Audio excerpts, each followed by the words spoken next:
Alright everybody, so I've been asked to do a how-to video on my bike. Some people that watch my videos don't have quite the same mechanical abilities, or maybe they do and they're just intimidated by working on them. And let me tell you, working on these bikes it's more intimidating than it should be. They're really simple. Basic hand tools, you can do almost everything there is to do on a bike. So what we're going to be doing today, this is a 2013 DRZ400 Supermoto, as you can see. I'm going to be changing out the headlight from this stock headlight to the Chadillac X2 DOT legal headlight. The difference between the DOT, there are two versions. One is the off-road version, one's the DOT version. The DOT version has a projector beam here, which has a cutoff. That way you don't blind oncoming drivers in low beam. If you're like me, you ride around with high beam on anyway because you want people to notice you. You'd rather have them notice you and be a little blinded. Maybe that's not the greatest logic. I don't know. But it's what I do. So yeah, we're going to go ahead and put this on today. It's going to look a lot better. You can kind of see how much better it's going to look on the bike. It's really light, so I'll be interested to see how much less it weighs than the stock headlight assembly. I imagine it's going to weigh probably a couple pounds less, which DRZs are great, but they're kind of heavy. So anything you can do to shave some weight is going to be helpful. So let's get to it. Okay, so first thing we need to do is we need to get this bike up to where we can work on it. So we're going to have to drop the forks down. So let's put this down here. What I have, I have a bike stand. I have a floor jack. I'm going to wheel this floor jack over here. I'm going to put it underneath the bike. Right in the center, there's sort of a skid plate between the frame rails. Now I'm going to try to center it in there as well as I can. So let's do that. Okay, so that's pretty close. Now the bike is going to just fall over. So what I'm going to do is pull the bike up straight. Center the jack under there. And then sort of jack the bike up. So we're going to go ahead and jack the bike up now. And if you have a bike stand, if you're fortunate enough to have one, you don't have to do this. I unfortunately don't, so this is what I'm doing. And as you can see, the front wheel is off the ground. And we're ready to work on it. First thing I have to do is pull the front wheel off. For me, I'm going to need to pull these skateboard wheel axle sliders off. Well, I'll go ahead and pull them off now. We'll cut back to this in a second. Okay, so I removed the skateboard wheel sliders. Now I know people are going to ask me about these axle sliders. All they are is a pair of Palm Peralta Bones wheels, which you can. This one's all full of mud because I dumped the bike in a mud puddle, but you can kind of see there. Palm Peralta Bones wheels on some, I think it's 5/8 threaded rod. So here we can see it a little better. So it's just Palm Peralta Bones wheel. It's a 5/8 threaded rod. Some washers. I put one usually on the inside, and then two on the outside, and a nut holds it like that for the axle. It's really simple. You can do it with cheaper wheels. You can do like $18 skateboard wheels, and I think it's about $8 for hardware. And that looks really cool. People always ask me about it. Okay, so removing the axle on the bike. First thing you're going to do is take this axle nut off. That is a 24mm socket. So you can go here, I give it a couple swats, kind of break it loose, and then I spin the nut off. There is a washer behind it, so take care not to lose that. Drop just like it is. It's just a washer. Okay, now you're going to want to remove the brake caliper, or at least loosen it. One of the videos I saw, the guy, he took the brake lever off the bars. That seems like extra work to me. Just take the caliper off. The reasons for doing it are twofold. One, so you can drop when you drop the forks out of the triple clamps up here, you're not going to be, you would be limited in how far you can drop it. I'm also going to loosen these up. Whereas if you remove the caliper and let the brake line free, the caliper can stay where it is and you drop the forks. So this is just a pair of 12mm bolts. And try to keep all your hardware together. I'm just sitting down here on the floor. Now my caliper's loose. You can down. Now to get the axle out, you need, I want to say it's a 10mm socket. There's 4 bolts and you're not going to remove them. You just going to loosen them. You basically break them loose, get them free, and run out your fingers. The reason for that is it's a pinch bolt system that holds the axle in place. There's two on each side.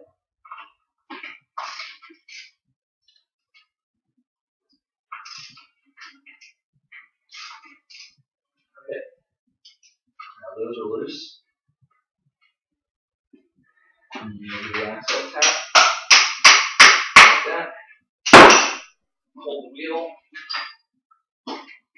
And just drop the wheel right out. The axle just slides out.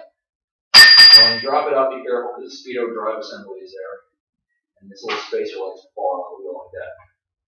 So I'm just going to go ahead and roll this off this side now. Everything that's attached to the forks is going to be in the way when you drop the forks down. So I'm going to go ahead and undo these bolts to free the brake line. And I'm going to go ahead, this is just a Phillips screw, I'm going to undo it. Let that hang. I'm going to put the screw back into this bracket so that it's there when we need it later. They're just 8mm nuts that hold the brake line. I have one. So I'm going to go ahead and remove these, and then I'll get on the headlights. So I'll catch up in a second. Okay, so I noticed something while I was working on this, and again, this is the first time I've done it, so it's kind of a learning experience for all of us.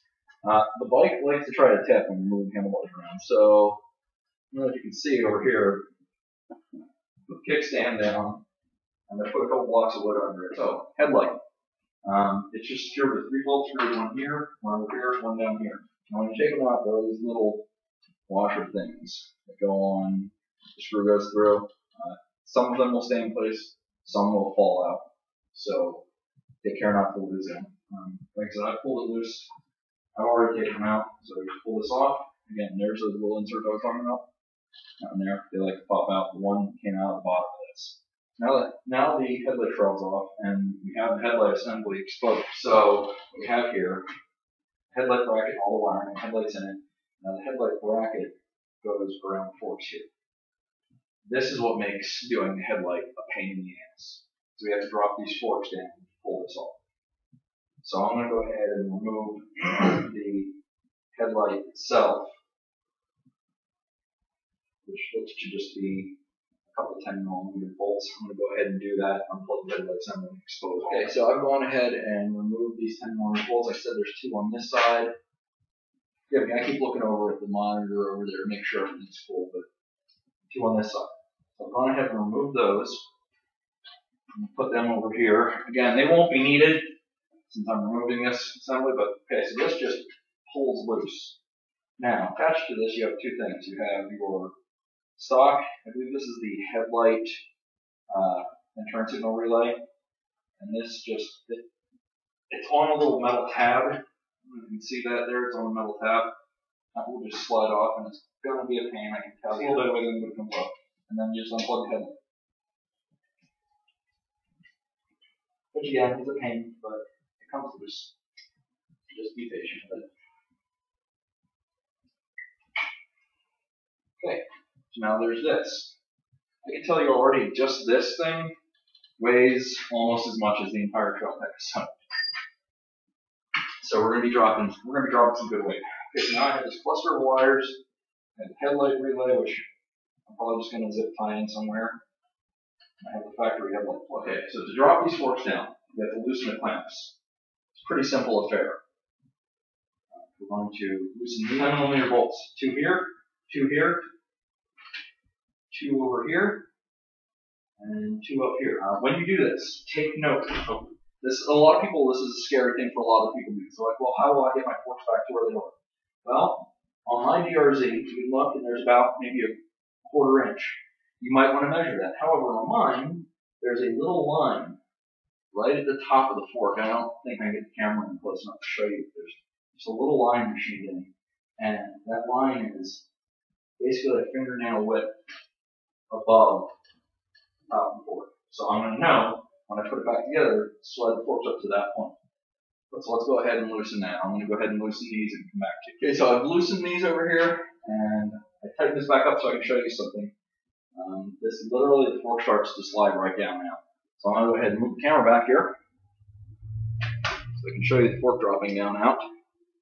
Now let's do like that. These are 10mm bolts. Let me just crack this one loose. I just snug it up a little bit. There we go. It's loose.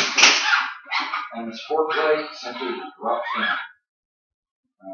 I'm just going to lay this off, set this off to the side. Okay, so let's go ahead and loosen up the other side real quick.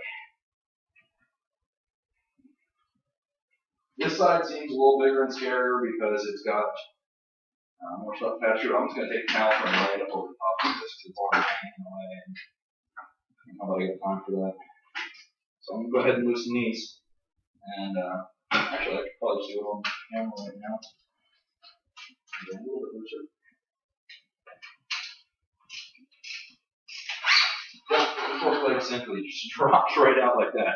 Now you might want to have a hold of it because it's going to just fall like you just did. So now we are free to pull this whole shebang of crap out. Be careful of hooking wires. There's that side. Done. Here's this side. You're out of here. Okay, so the next thing we're going to do, because this headlight actually attaches by wrapping around the fork, we're going to slide the fork tubes back up in. Now, since I took the wheel off, which you probably don't have to take the wheel off, but it's such an easy step, just do it. It made my life easier anyway. When you slide the forks back up in, obviously without the wheel, they're going to be like this and all crazy and not right. So grab your wrench because the fork won't stay in there on its own. Slide the fork up in. Get it approximately where it was. Like I said, on mine, there's a little bit of a line there. And then just snug down on your bolts. Let me tell you, and also if you've never worked on your motorcycle before, pulling your forks off is really easy, and you feel like a mechanical god. You're just like, I am a mechanical god. I've removed my forks myself. Look at all the destruction I have wrought. You know, it's whatever. You know, I don't know if I'm the only one that gets like that, but it's something to do. Get it kind of about where it was and do it snug down. You don't have to be super precise just yet. Yeah, you just want it to be in there solid so it doesn't move around. Yeah, if you look down at my forks right now, you can see how crooked and jacked up they are. That's okay. Because we'll straighten that out when we put the axle on. That's actually probably how I'll straighten it. I'll slide the axle through and kind of get it in place. But for now, let's get the headlight on. So again, as I was saying before, the headlight just has these straps wrap around the forks like this. Okay, so I have this side of the headlight on, wrap the thing around the fork tube. Cut the wire tie on the pack of wire back here to kind of let me move it around with. Now there is something that's being kind of a pain. There's this bracket that it's a guide for the throttle cables. That's completely in the way, so I'm going to go ahead and remove it. It's a 10mm bolt. I don't think that'll be a problem with the throttle cables later. This bolt does hold they kind of help hold the dash on. So when you remove it, you're gonna want to put it back. Stretching the rubber on these rubber straps, it's a pain. There's no way around it. I don't have any other good way of describing it other than it's a pain. But it's on there. It seems to be pretty good. The alignment seems to be pretty good. I'll know tonight when I take the bike out, see how the AM is. Getting it on here, the nice thing is with rubber straps is you can punch it around a little bit to get it straight. They do have a way for you to bolt it to the top of your fender. I don't care. It's not going anywhere. It's on there rock solid. So there he goes. High beam, low beam, high beam, low beam. I like the way the low beam looks. It's just that little pinpoint. The high beam's kind of big. So anyway, yeah. So that's on there. It's all solid. Now, when you're zip tying wires or finagling around back there, be mindful of the fact that when your forks pivot, everything in them pivots. So you don't want to be jamming wiring harnesses up against the frame. On this side, particularly, the wiring harness could potentially rub on your steering lock, and that could put a hole in it, could mess it up in some way. So just keep that in mind when you're doing it. So I've got the forks back on, pretty straight. No, they're real straight. When I'm twisting it on, I did notice that, just move this over here so you can kind of see a little better. This rubber strap holds the headlight assembly on. It grips the fork pretty hard. So when you twist the fork, this will actually hold onto the fork. You kind of want to, twist it around. It's not a big deal. Just make sure you hold onto it so that it actually slides. So on this side over here, you have the speedo drive gear. It has slot here and slot here, and the wheel on this side over here just has two little teeth. So you just want to line that up and stick that over that part of the wheel. Slide that into place, and my jack is dropped down a little bit again, so we're going to just lift the back up here. You take the axle. If it's been rolling around on the floor, collecting dirt, good time to get a rag, clean it off. So, I like brake clean. I'm one of those old school guys who uses brake clean for everything. Brake clean goes good in your eye, and it goes great in open wounds. It's excellent in open wounds. So go ahead and grab your cleanest possible shop towel that's been kicking around your floor for a while and wipe it off. Go ahead and make sure you get all the crap out of there, and then make sure that you still have brake clean all over it, so that all the dirt from your hands transfers right onto the rod. Now you're just going to slide this back through the wheel.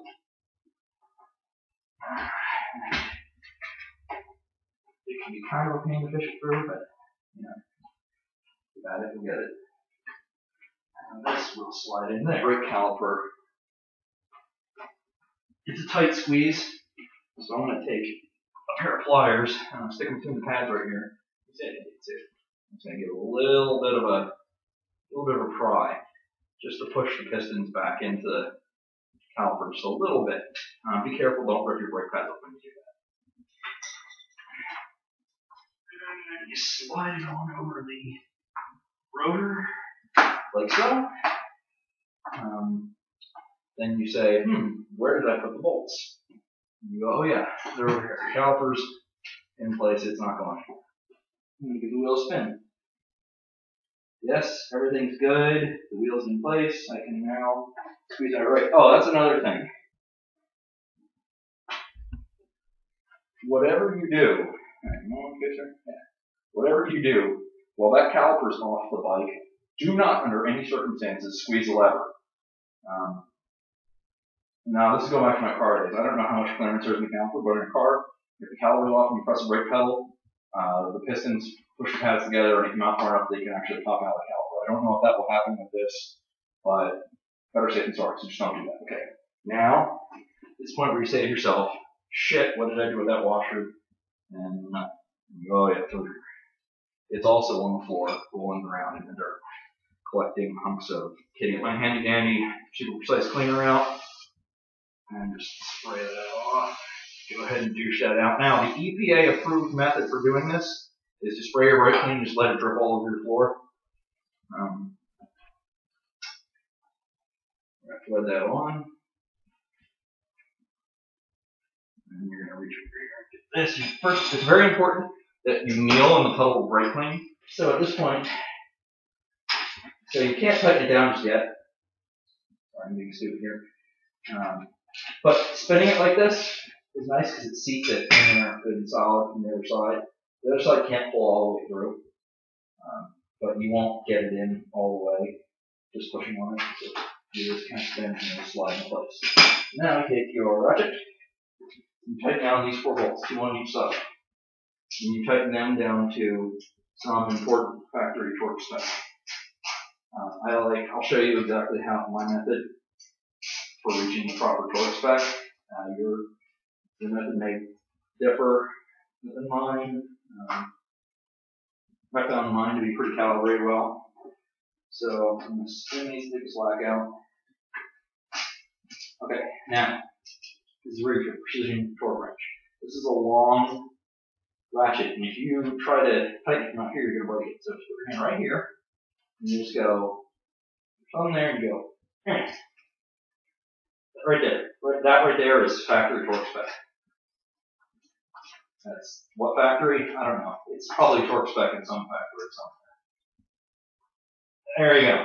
That is definitely torqued properly. Go ahead and tighten this nut back up.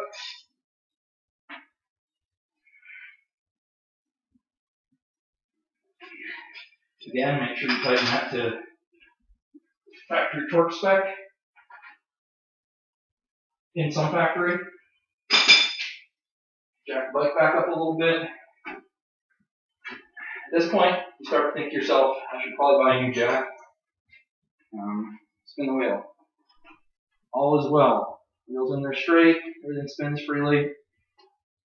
Now we're going to tighten down the caliper brackets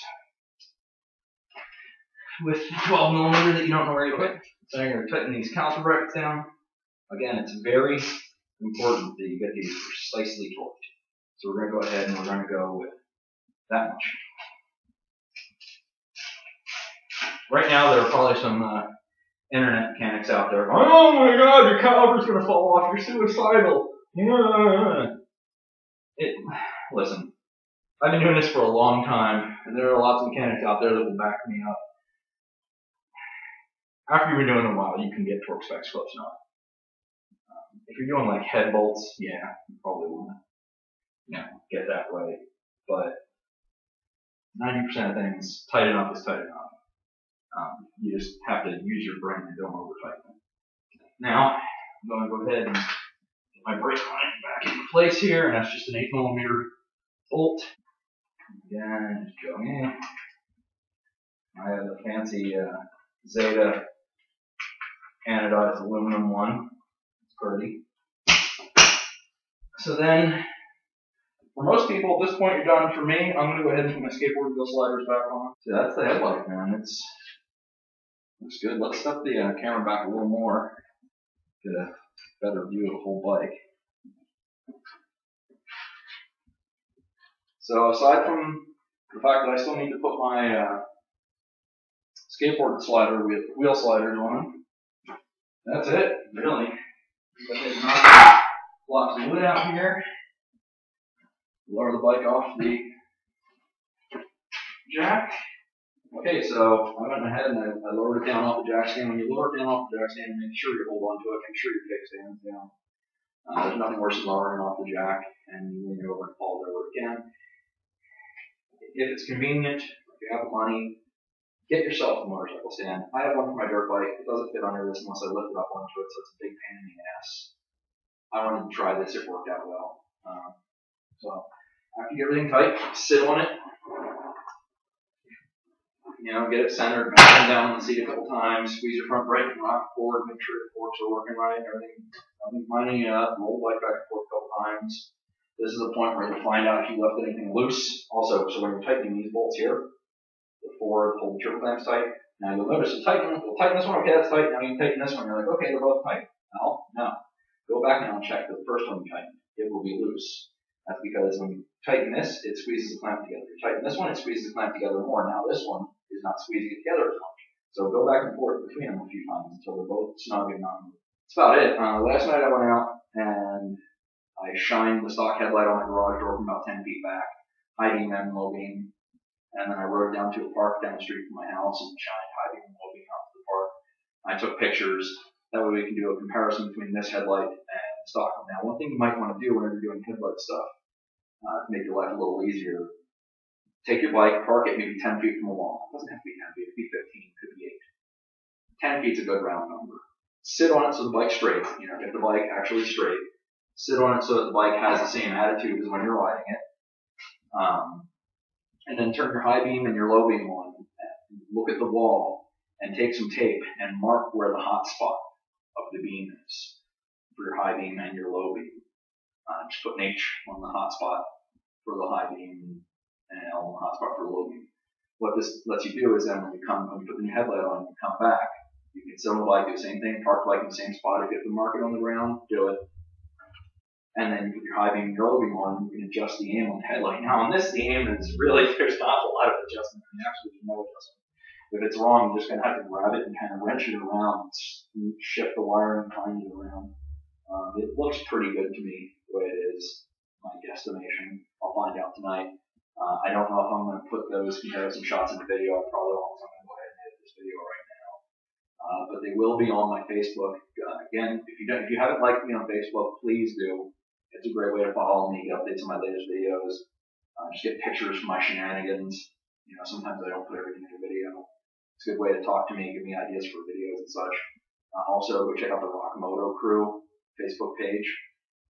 Off the RHOK Moto Crew Facebook page, you can find links to all the RHOK Moto Crew's individual Facebook pages, links to all of our channels. So go ahead and throw, you know, everybody on a channel a like, you know, and it links to our YouTube pages if you're not subscribed yet. By all means, at least, I don't want to beg for, I'm not going to beg for subs, but I would like you to subscribe. We would all like you to subscribe to our channel. So at least consider going to our channels, hitting subscribe if you like what we do. If you don't like what we do, but you're ambivalent about who you subscribe to, go ahead and subscribe anyway. So anyway, guys, that's about it. I think this headlight looks great. Shout out to our sponsors, RHOK, and MotocrossGiant.com. I didn't actually get this headlight from Motocross Giant. Motocross Giant has the off-road version of this headlight. They do not carry the DOT version, at least on their webpage right now. So I ordered this direct from Trail Tech. Props to Trail Tech for getting me this thing quick. I think I ordered it on Wednesday, had it on Saturday. So yeah, that's it. Thanks a lot, guys.